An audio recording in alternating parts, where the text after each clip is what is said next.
I am about to deliver my valedictory speech. This is one perk of being a senator which I would relish the most. My father was the valedictorian of all his classes throughout his academic life, from elementary, high school, college, and even up to College of Law. I was never a valedictorian, but I still get to deliver a valedictory speech. Swerte ko naman.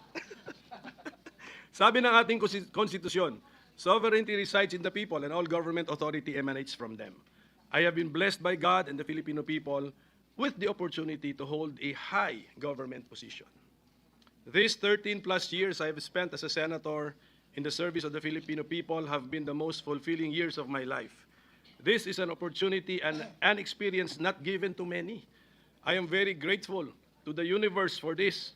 Who would have predicted or who would have thought that this would happen to an introvert person like me? My Senate journey began not in the usual way, but through an extraordinary and unique experience that tested our resolve and faith in the democratic process.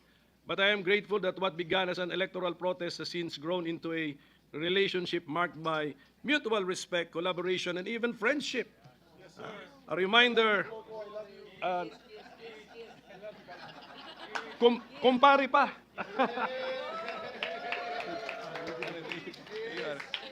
So a reminder that in the end, we are all here to serve the Filipino people. So let me go back to the decision which allowed me to be part of this chamber, Mr. President. Siguro nalimutan na nila, pero hindi ko po nalilimutan. Yung mga senador who voted to allow me to sit in the Senate in my protest way back in August 11, 2011. Pia Cayetano. So, hindi ko nalilimutan yun, Pia. So thank you very much. Bong, baka nalimutan mo na, but you were part of it. Thank you very much, Bong. And of course, returning Senator Kiko Pangilinan and former Senator Greg Onasan and Sonny Trillanes, and also Lito Lapid was a member of the SET. And I just want to make it of record, Mr. President, the justices from the Supreme Court who made possible my stint as a senator, then Senior Associate Justice, the chairman of the SET, Antonio Carpio, Associate Justice Teresita Leonardo de Castro, and Associate Justice Arturo Brion. So this chapter in my life, while unconventional, set the tone for the kind of public service I aspired to offer. One rooted in truth and justice, constitutionalism, rule of law, and the unwavering dedication to serve the people's interest. Napansin nga ni Senator Risa Ontiveros, because this is our last day, so I'm about to end my tenure as a senator. Sabi niya, ang bookends ng political life mo, andito si Comelec sa umpisa, andito pa rin si Comelec sa dulo. So, because if you remember, my dear colleagues, last December 11, 2024, you were already congratulating me. But that was 6 months ago. So six months later, hindi pa rin tapos ang issue na yon. So I hope nagdilang anghel kayo nung 6 months ago, Mr. President.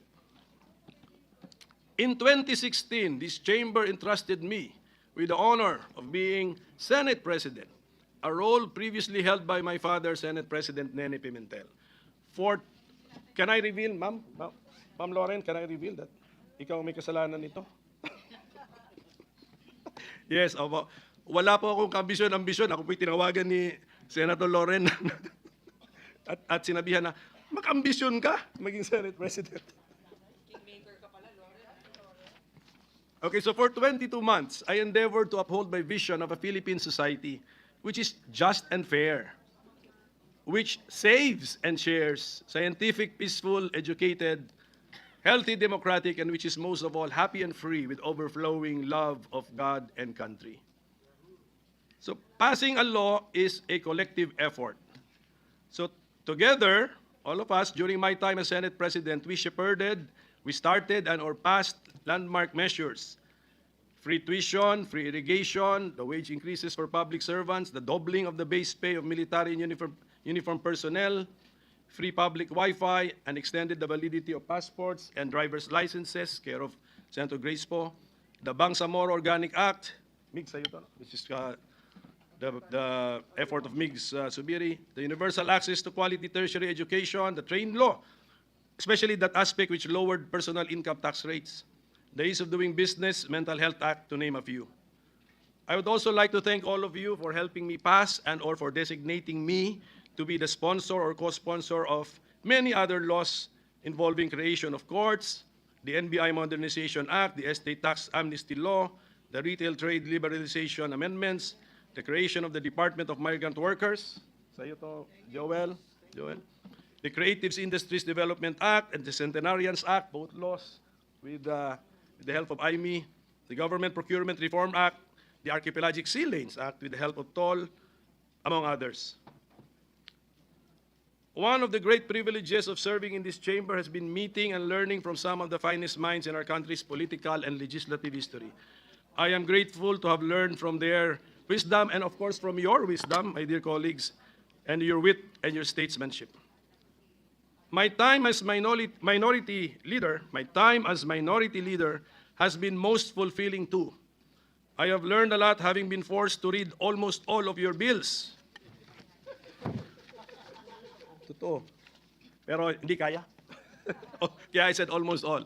So I thank my compatriot in the minority of two, Senator Risa Ontiveros, for electing me as the minority leader. Ganun kasimple yung aming eleksyon, actually, Mr. President. So, iwan ko na lang po sa inyo bilang pakiusap ko ang mga panukalang batas na na-file ko na sumasalamin sa aking mga personal na advokasya. Kabilang dito ang pagtatag ng ospital para sa mga senior citizens. Sana si Senator Bongo, sana pansinin naman niya ito. Ang modernisasyon ng Philippine Orthopedic Hospital. Ito, pag-isipan niyo po ito na mabuti, ang pagbuwag ng travel tax. Because, nasa Constitution kasi that we have the right to travel, so we do not tax a right. At ang integrasyon ng computer programming sa basic education curriculum. Sinusulong ko rin ang reforma sa People's Initiative and Referendum Act, pakitingin na lang po. And also, I filed some measures designed to discourage negligence and recklessness, ito tinatawag ng mga quasi-offenses, sa dami ng mga aksidente ng mga bus, mga heavy vehicles leading to injuries as well as loss of lives. Pag-aralan po natin ito. Marami akong lessons learned. For example, sana kung nagkamali, paano nyo kami nautakan? Oh. Yes, paano nautakan ng majority ay minority? Tapos, actually may pagkakamali kami na present kaming dalawa. Kung absent yung isa, meron sana kaming parliamentary maneuver na nagawa.